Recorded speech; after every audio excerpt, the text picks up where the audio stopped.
March is Fraud Prevention Month, and so we're diving into some of the current scams to be aware of with First Ontario's Chief Operating Officer, Mark Perkins. Thanks for being here, Mark. This is a really important topic. I mean, we have an entire month dedicated to it. Why is it so important to learn about this? Well, we were kind of talking before, the number of frauds and the sophistication out there. And when you think about the advancement in technology, artificial intelligence, these criminals just have more and more tools available to them. And if you know anybody or you've been a victim of identity fraud or identity theft or a major fraud yourself, you know how devastating it can be, not just financially, but emotionally as well. So it's really important to stay aware, up to date, and the Canadian Anti-Fraud Centre and the government want to keep the conversation going, want to keep the awareness up. What are some of the prevalent schemes that you're seeing right now?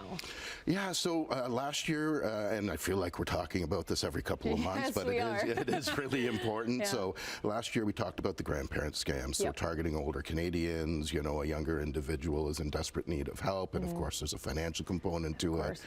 Romance scams are still out there, so this is a criminal investing months or even years of their time with the sole purpose of taking financial advantage of a victim. The one we're seeing on the rise right now is job or employment related. So you're getting these emails offering you, a higher salary, more money. They want to take advantage of the economic environment out there, and of course there's a requirement to either pay for training or product, or in some cases just provide all your financial information to set up a payroll account. So it's so important to know who you're working with, who's across the table, and we're just around the corner from tax time. So get ready for the barrage of CRA scams that will be coming down the lane. I get that phone call all the time. It's the RCMP or it's the CRA, we're coming to arrest you. Yeah, exactly, and that's exactly it. So let's remind everybody, the CRA will never text you a link with your tax return or your tax refund. They will never send you a link to fill out all your personal information so they can process your tax refund. And they will certainly never threaten you with imprisonment if you don't, within the next 48 hours, pay a large sum of money to pay back taxes or anything like that. So again, staying aware, staying vigilant, people are falling for this. That's why they're out there. Absolutely. If we're seeing something suspicious like this, what should we do? You should report it. So again, your financial institution, your credit card company, and the Canadian Anti-Fraud Centre themselves. It's really important to, educate and help others try and avoid these things. Of course, because it's so prevalent out there, like we've been saying. Why is it important to report fraud? And I mean, there's a bunch of people who don't do it. So why not report it? So first off, the Canadian Anti-Fraud Centre says that only around 5% of frauds and scams are reported.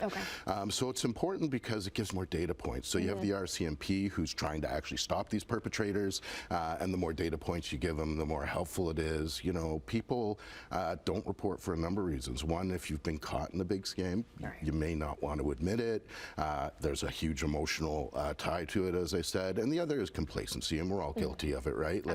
We've avoided it. You see the text come through, you see the email come through, you don't answer your phone if you don't know the number, and we're not taking that extra step. So the call from the government, Canadian Anti-Fraud Centre, is communicate, provide awareness, because you're helping your friends, your neighbors, your family avoid situations like in the future, and education is really the most important part of it, awareness. Absolutely, being able to talk about it, of course, with your friends and family too, checking up on different scams and things like that. Well, Mark, always, we appreciate your insights on this very important topic. Awesome. And of course, if you have a question, email financefriday@firstontario.com. If it's covered on air, you'll receive a gift card from First Ontario Credit Union.